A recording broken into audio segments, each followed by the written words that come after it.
बाजार लग रहा है कि अदालत उनको जमानत जो सी है ट्रांजिटरी वो देने के लिए तैयार है, लेकिन साथ में अदालत ने कहा है कि वो जब तक खुद इन पर्सन नहीं आएंगे शायद अदालत जमानत नहीं देगी। अगर तो इमरान खान साहब के नाहल करने से डॉलर कंट्रोल हो सकता है तो सो बिस्मिल्लाह। अगर तो इमरान खान साहब के नाहल करने से पेट्रोल और डीजल की कीमतें जनाब 150 रुपए और 120 रुपए पे आप सो बिस्मिल्लाह। अगर इमरान खान साहब को नाहल करने से पाकिस्तान की गरीब मिडिल क्लास और रिच क्लास की जो जिंदगी पिछले 11 महीनों से आजाद बनी हुई है, अगर उनमें सुकून आ सकता है तो सो बिस्मिल्लाह। मैं ये समझता हूँ कि ये जो तबाही के फैसले हुए हैं इसकी रोशनी में जिम्मेदारी हम सब की और मीडिया की बहुत ज्यादा बढ़ गई है कि अवाम को हकीकत बताएं, क्योंकि हकीकत नहीं बताई जा रही। अगर खुदा न खास्ता को कुदरती आफत है उससे निपटने के लिए मुश्किल फैसले करें तो हम भी कौम भी तैयार है, हुकूमत भी तैयार हो।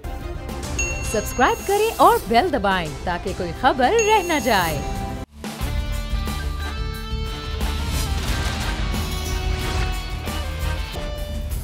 अस्सलामुअलैकुम। The special report with Mudassar Iqbal के साथ हाजिर खिदमत है। नाज़रीन, इस वक्त एक बड़ी और अहम खबर यह है कि इमरान खान को तीसरी बार मोहलत दी गई है अदालत में पेश होने के हवाले से। वो दरख्वास्त जो इमरान खान ने अपनी हिफाजती ज़मानत के लिए दायर की थी, लेकिन इमरान खान अभी पेश नहीं हुए हैं। इस हवाले से खबर ये सामने आ रही है कि आज वो अदालत में पेश भी नहीं होंगे। पार्टी ज़रा ये बता रहे हैं इमरान खान तिब्बी बुनियाद पर अदालत में पेश नहीं होंगे। डॉक्टर्स ने भी इमरान खान को सफ़र करने से रोक दिया है, ये भी ज़राए बता रहे हैं। और अभी कुछ ही देर पहले इमरान इस्माइल ने भी ये गुफ्तगू की है हमारे नुमाइंदा अखलाक बाजवा से। उन्होंने कहा दरख्वास्त दायर की गई थी हिफाजती ज़मानत के हवाले से, वो भी वापस ली जा रही है। तो अब मामला क्या होगा? आज इमरान खान की गिरफ्तारी की जो अहकामात इंसदाद दहशतगर्दी अदालत इस्लामाबाद से जारी हुए थे, उसके बाद क्या उस पर अमल दरामद कराने के लिए पंजाब पुलिस वो होगी नहीं होगी, क्या मामला होगा, अब ये देखना है। क्योंकि अभी तक ये बताया गया है कि इमरान खान अदालत में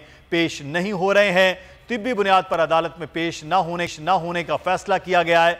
डॉक्टर्स ने भी उन्हें जो है वो सफ़र करने से मना किया है। और अभी कुछ देर पहले साबिक गवर्नर सिंध इमरान इस्माइल ने कहा है गुफ्तगू करते हुए कि वो दरख्वास्त भी वापस ले रहे हैं। अब उसमें क्या कानूनी मामलात हो सकते हैं, हम बात करेंगे। राजा आमिर अब्बास साहब बैरिस्टर हमारे साथ मौजूद हैं, माहिर कानून है।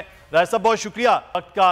अगर अच्छा, राजा साहब से हम दोबारा से रब्ता करते हैं, लेकिन इस वक्त दो मनाजिर देखने में आ रहे हैं। एक है लाहौर हाई कोर्ट में, जहां पर कल भी ये कहा गया कि इमरान खान पेश हों और उसके बाद उनकी जमानत के हवाले से फैसला होगा। और दूसरा जमान पाक के बाहर जैसे ही वहां पुलिस पहुंची है, जैमर्स की गाड़ियां पहुंची हैं, तो कारकुनान की तादाद बहुत ज़्यादा होगी वहां पर। और अब ये समझ नहीं आ रहा था कि इमरान खान के साथ ये सिक्योरिटी की सूरत में जाएंगे या इमरान खान को गिरफ्तार करेंगे। इस वक्त राजा आमिर अब्बास साहब माहिर कानून हमारे साथ मौजूद हैं। बैरिस्टर साहब बहुत शुक्रिया आपके वक्त का। राजा साहब, इमरान खान साहब अदालत में पेश नहीं हो रहे हैं, ये तीसरी मोहलत थी 4 बजे तक की।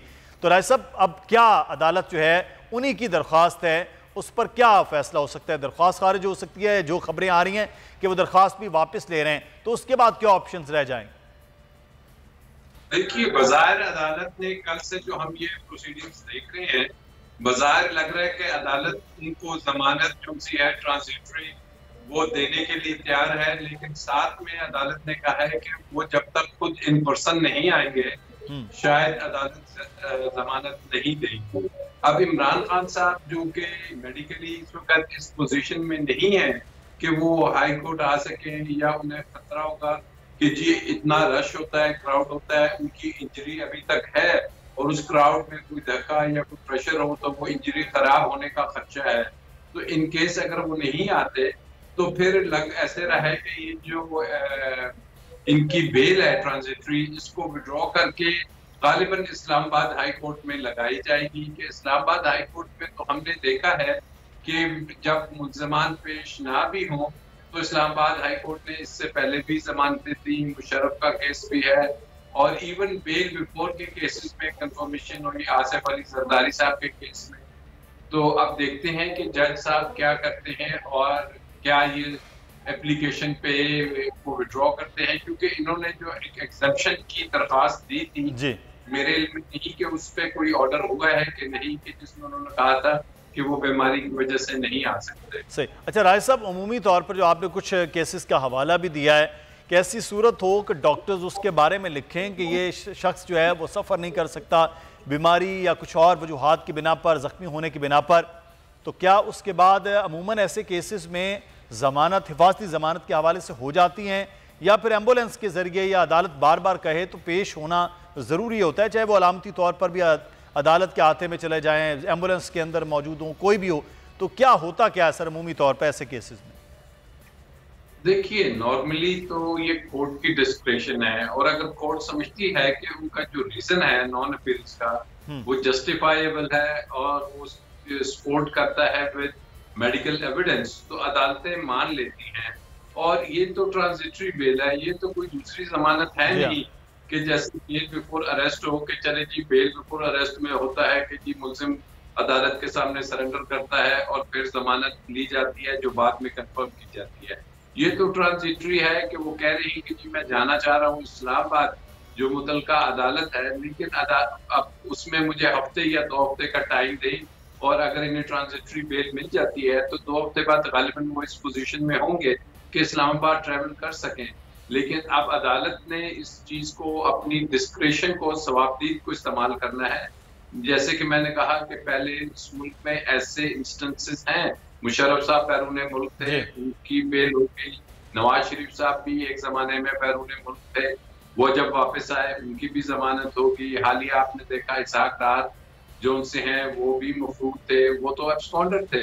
ये तो कुछ भी नहीं, इनकी तो सिर्फ एक FIR कटी हुई है, वहां पे तो वो डिक्लेयर्ड एब्सकॉन्डर्स अदालतों से। तो ये इस किस्म की जो है वो चीज़ें हुई हैं, बल्कि इससे ज़्यादा मतलब एब्सकॉन्डर की भी ज़मानतें हुई हैं, तो बहरहाल कोई ऐसा नहीं अनहोना कि वो नहीं हो सकती। मेरे साथ रहिएगा राज साहब, इस पर मज़ीद बात हम करते हैं। कुछ फयाजुल हसन चौहान साहब ने हमें ज्वाइन किया है, पाकिस्तान तहरीक इंसाफ के रहनुमा। चौहान साहब शुक्रिया आपके वक्त का। खान साहब के हवाले से वो बार बार कहा जा रहा है जी अदालत अगर बुला रही है तो अदालतों के फैसलों का एहतराम करते हुए खान साहब को पेश हो जाना चाहिए। ये एतराज़ हो रहा है कि तो फिर खान साहब जो है वो कह रहे हैं कि अदालतों से अब भाग रहे हैं। बिस्मिल्लाह रहमान रहीम। मेरा ख्याल है कि वो जो सुल्तान मफरूर नवाज शरीफ बाहर बैठा है वो तो हर रोज सुबह गेट पे आके बैठ जाता है सुप्रीम कोर्ट की दरवाजे पे और हाई कोर्ट के दरवाजे पे और सेशन कोर्ट के दरवाजे पे कि भाजन आओ जनाब मेरे तो जेड़े पर्चे है ने ते उन्हां दे हवाले नाल जेड़ी कोई तफ्तीश करनी है, जेड़ी कोई प्रोसिक्यूशन करनी है, जनाब आ जाओ। उसको जनाब अदालतें और हमारा अदालती सिस्टम उसके हवाले से कितना एक्टिव है और कितने मामलात हैं और कितने जनाब तजिया निगार हैं जो इसके ऊपर बात कर रहे हैं कि उसके प्लेटलेट्स ही उस माँ के लाडले के जना वो सेट नहीं हो रहे, बावजूद इसके कि सारी दुनिया के सामने वो बर्गर खाता है, वो पिज़्ज़े खाता है, वो जनाब नहरों में किश्तियों में बैठ के नजम सेठी के साथ पुरानी इंडियन फिल्मों के जनाब गानों की पिक्चराइजेशन की तरह की जनाब वीडियोस और फोटोज बनाता है।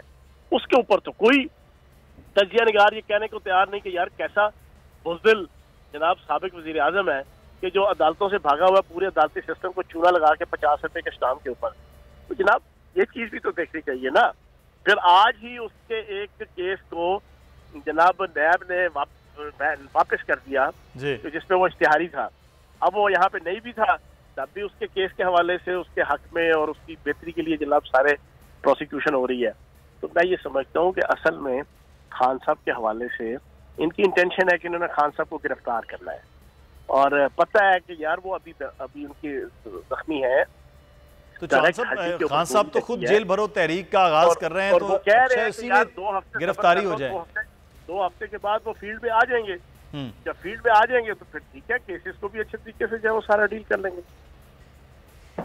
तो सर ये वो कह रहे हैं कि जेल भरो तहरीक में तो फिर खान साहब की अच्छा है कि पहली गिरफ्तारी से आगाज हो जाए, तहरीक भी ज्यादा जानदार हो कि लीडर सबसे पहले अगर पकड़ा जाए तो। सर लीडर इंशाल्लाह लीड करेगा, लेकिन अभी कुछ चीजें ऐसी होती हैं कि कभी भी जर्नैल जो है ना वो जाके खते अव्वल पे लड़ाई नहीं लड़ता फौरी तौर पे। कभी भी कोई जर्नैल, कभी भी कोई सुपर सलार, कभी भी कोई लश्कर का जो सरबराह होता है वो खते अव्वल पे जाके सबसे पहले आके लड़ाई नहीं लड़ता। वक्त के साथ साथ सारे उसने फैसले करने होते हैं, उसे पूरे लश्कर को लड़ाना होता है, पूरे लश्कर को उसने जनाब लीड करना होता है। तो ये जो सियासत की जंग है, इस सियासत की जंग के अंदर खान साहब ने सारा लीड करना है। पार्टी जब फैसला करेगी कि हाँ जी आपने भी गिरफ्तारी देनी है तो खान साहब एक लम्हा नहीं लगाएंगे और वो गिरफ्तारी देने के लिए भी तैयार हो जाएंगे। सही। तो सर माइनस की बात बहुत ज़्यादा हो रही कि इमरान खान की नाअहली, इमरान खान की नाअहली की सूरत में तमाम तर चीज़ें जुड़ी हुई इलेक्शन की तरफ, जो इलेक्शन हो रहे हैं उनका वो बाइकआउट कर रहे हैं। बाकी इलेक्शन जो है वो आज तो हाथ खड़े कर दिए सिकंदर सुल्तान राजा साहब ने कि मैं तो करवा ही नहीं सकता, क्योंकि हुकूमत ना पैसे दे रही है, ना आरओज़ दे रही है, ना सिक्योरिटी दे रही है। अगर तो इमरान खान साहब के नाहल करने से डॉलर कंट्रोल हो सकता है तो सो बिस्मिल्लाह। अगर तो इमरान खान साहब के नाहल करने से पेट्रोल और डीजल की कीमतें जनाब 150 रुपये और 120 रुपये पे आ सकती हैं तो सो बिस्मिल्लाह। अगर इमरान खान साहब को नाहल करने से पाकिस्तान की गरीब मिडिल क्लास और रिच क्लास की जो जिंदगियां पिछले 11 महीनों से अजाब बनी हुई हैं, अगर उनमें सुकून आ सकता है तो सो बिस्मिल्लाह। अगर इमरान खान साहब को नाअहल करने से पाकिस्तान के ऊपर जो इस 13 गीदड़ों की पीडीएम इम्पोर्टेड हुक्मरानों की जो नहुसत कायम है, अगर वो ख़त्म हो सकती है तो भाईजान सो बिस्मिल्लाह। और भाई क्यों लोगों को बेवकूफ़ ये बनाते हैं? खान साहब को नाअहल करने से क्या पाकिस्तान के मसाइल हल हो जाएंगे? नहीं।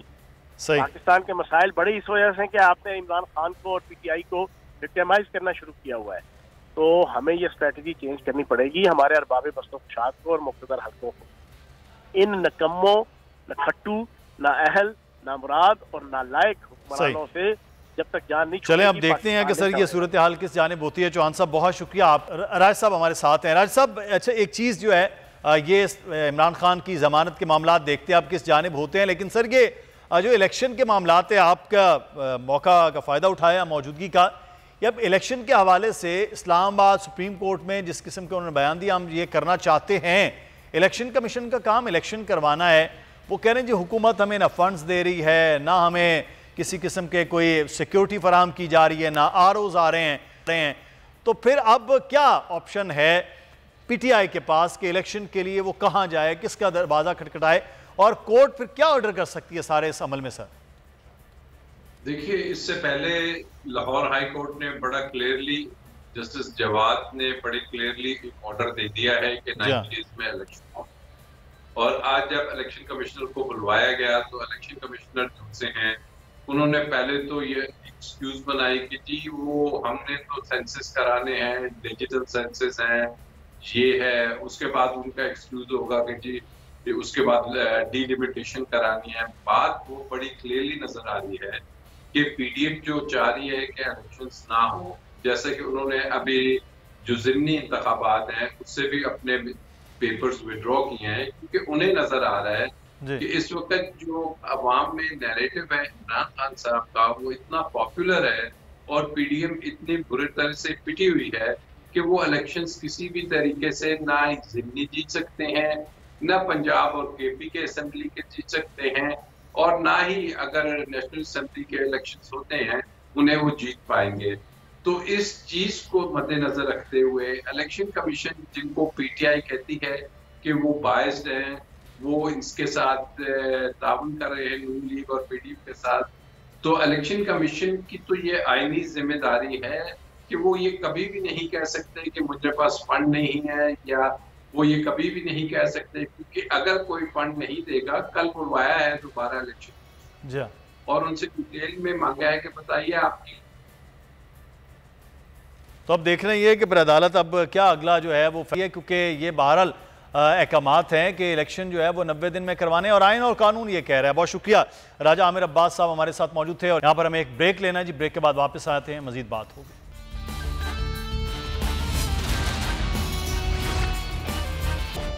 ब्रेक के बाद आपको खुश आमदीद कहेंगे। आज कहने को अल्फाज भी नहीं है कि जिस तरह से रात को पेट्रोलियम मसनूआत की कीमतों में इजाफा किया गया, कल सपहर में बाकायदा तौर पर मिनी बजट की सूरत में एक बहुत बड़ा, मिनी बजट तो नहीं, बड़ा एक जंबो बजट था जिसमें एक टैक्सेस का एक बेबहा इजाफा वो कर दिया गया। सूरत हाल अभी यहाँ रुकने वाली नहीं है, ये सूरत हाल इससे भी ज़्यादा गंभीर आगे होगी। तो वो सूरत हाल क्या बन रही है, इस पर हम माहिर मुआशियात ही का तज्ज़िया सुनते हैं, उन्हीं से बात करते हैं। इस वक्त हमारे साथ मौजूद हैं शाहिद हसन सिद्दीकी साहब। सिद्दीकी साहब, सर बहुत शुक्रिया आपके वक्त का। क्या कहें कि इस वक्त आम आदमी आज मार्केट में गए हैं, लोग परेशान बैठे हुए हैं और कुछ बात भी नहीं कर पा रहे। बहुत से लोगों से बात करने की कोशिश कर रहे थे तो वो सिवाय उनकी आवाज़ जो है वो जो है रोने वाली हो गई है, लोग परेशान हैं। तो क्या यही अब मुकद्दर है, यही सिलसिला चलेगा पाकिस्तानियों के लिए जो कुछ हो गया है सर पिछले 2 दिन में? बहुत शुक्रिया।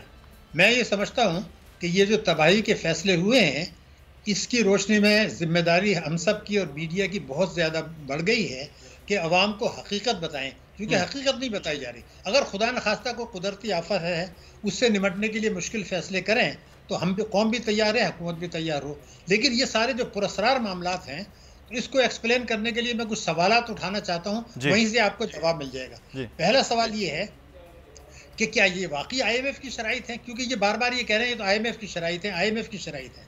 तो मैं ये पूछना चाहता हूँ कि क्या ये IMF की शराइत है? उसका जवाब ये है कि IMF ने तो इनसे ये कहा कि जनाब, जो आपने बजट लेकर आए थे जून 2022 में, उसमें आपने ये कहा था कि बजट खसारा 4.9% होगा। अब ये 7% से तजावुज़ कर रहा है, तो फिर आप अखराजात तो कम नहीं करना चाहते, तो फिर आमदनी बढ़ाने का तरीका बता दें, नंबर 1। दूसरा, उन्होंने ये कहा कि जनाब, अफरात ज़र जो आपने बजट में रखा था, वो तो रखा था 11.5%, अब ये हो गया 25.5%। उसके बाद रुपए की कदर आपकी बेतहाशा उस वक्त गिर गई है। उसके बाद आपके रिजल्ट्स भी गिर गए, मईशत हो गई गैर मुस्तहकम। तो हम तो किस्त दे देंगे, लेकिन सवाल ये कि इसको ठीक करने के लिए क्या लाए अमल है? उसका जवाब वही था जो माजी में दिया जाता रहा है कि जी हम इसके लिए तैयार हैं, लेकिन हम अपने मंशूर के मुताबिक हर किस्म की आमदनी पर टैक्स नहीं लगा सकते, हमारी सियासी मजबूरी है। हम जो है ना, मईशत को दस्तावेजी नहीं बना सकते, हमारी सियासी मजबूरी है। तो कहने लगे नहीं, मगर हल तो निकालना है। तो फिर कल हल ये है कि हम आवाम पर GST लगा देते हैं, पेट्रोल के नर्ख बढ़ा देते हैं, बिजली के नर्ख बढ़ा देते हैं, गैस के नर्ख बढ़ा देते हैं, बाद में निजकारी के नाम पे असासे बेच लेंगे। उनका जवाब ये है कि ये आपका मसला है, हमने तो आपको बता दिया कि आपकी ये खराबियां हैं, आपने मईशत को मुस्तहकम करना है, किस तरह करना है वो आप फैसला करें। तो वो कहते हैं जी ठीक है, वो हमारी सियासी मजबूरी है, ये नहीं है, ये कर देते हैं। वो कहते हैं ओके। तो फिर तो सर ये सारी की सारी चीज़ें तो वो IMF पे डालकर खुद बरी जिम्मा हो रहे हैं, कह रहे हैं माजी की हुकूमत के मुआहदे थे, हम उन पर अमल कर रहे हैं, IMF हमें मजबूर कर रहा है और हम इतने बड़े टैक्स लगाएंगे, और टैक्स जो है वो इनडायरेक्ट टैक्सेस की सूरत में हम पर लग भी रहे हैं। नहीं, मगर पहला तो मेरी शिकायत आपसे है, आप जब प्रोग्राम करते हैं मीडिया वाले तो कहते हैं IMF की शराइत। मैं 10 दफ़ा कह रहा हूँ ये IMF की शराइत नहीं है। तो पहले तो आपकी बात हो गई। दूसरे, उनका प्रोग्राम, पिछली हुकूमत ने बहुत गलतियाँ की, उनका प्रोग्राम जून में ख़त्म हो चुका है। ये तो उसके बाद आपने एक्सटेंड कराया है ना, वो तो सितंबर 2022 को IMF का वो प्रोग्राम जिसका इमरान खान ने मुआहदे किए थे वो ख़त्म हो चुका है। इन्होंने उसको एक्सटेंड करा के उसका हजम बढ़ाया। लेकिन मैं अब आपको दूसरे सवाल की तरफ आता हूँ। हुकूमत ने ये कहा है अभी कि पेट्रोलियम मसनूआत की कीमतें हमने इसलिए बढ़ाई हैं कि रुपए की कदर गिर गई। वो रुपए की कदर गिर गई, ये हुकूमत ने कहा है अभी कल। मेरा जवाब ये है कि बिल्कुल आपकी बात सही है, लेकिन रुपए की कदर गिरी है या गिराई गई है? क्या ये हकीकत नहीं है कि जब इमरान खान से रुखसत हुए थे उस वक्त जो था 182 रुपये का जो डॉलर था, उसके बाद सट्टेबाजी हुई, स्टेट बैंक ने तस्लीम किया, हुकूमत ने तस्लीम किया। हुंडी हवाले का कारोबार उरूज पे पहुंचा, हुकूमत ने तस्लीम किया, स्टेट बैंक ने तस्लीम किया। स्मगलिंग हुई, मुतवाजी मार्केट वजूद में आई, स्टेट बैंक खामोश रहा, वजारत खजाना खामोश रहा, स्मगलिंग हो रही थी, इदारे खामोश रहे। उसकी वजह से अगर रुपए की कदर गिरी तो फिर आवाम क्यों पेट्रोल का बोझ उठाएं? जिन्होंने गिराई, जिन्होंने फ़ायदा उठाया, जिन्होंने एक्शन नहीं लिया, उनके ऊपर कोई क्यों नहीं सवाल होता? ये मेरा दूसरा सवाल है। तीसरा ये था कि क्या ऐसा कोई तरीका था कि हम IMF को मुतमईन कर दें और आवाम के ऊपर कोई इतना कुचला भी ना जाए, मिनी बजट और ये पेट्रोल? मेरा जवाब है हाँ। वो क्या था वो मैं आपको बता देता हूँ। देखिए, जो टैक्स एमनेस्टी स्कीम पिछली आई थी उसमें वाज़ेह तौर पे ये कहा गया था, कानून था कि जो लोग इससे फ़ायदा नहीं उठाएंगे उनके असासे हम जब्त करके उससे पैसा ले लेंगे। कौन से असासे? जो मुल्क के अंदर मौजूद। लेकिन वहाँ पर सर कुछ किया ही नहीं गया। उनके खिलाफ तो कोई ऐसे इक़दाम जो है वो माजी में भी नहीं नज़र आए, और अब भी बड़े इंपॉर्टेंट पॉइंट आपने जो है वो उठाए हैं इस सारे हवाले से। बहुत शुक्रिया शाहिद हसन सिद्दीकी साहब। आप प्रोग्राम से मुदस्सिर इकबाल को इजाज़त दीजिए। अल्लाह हाफ़िज़।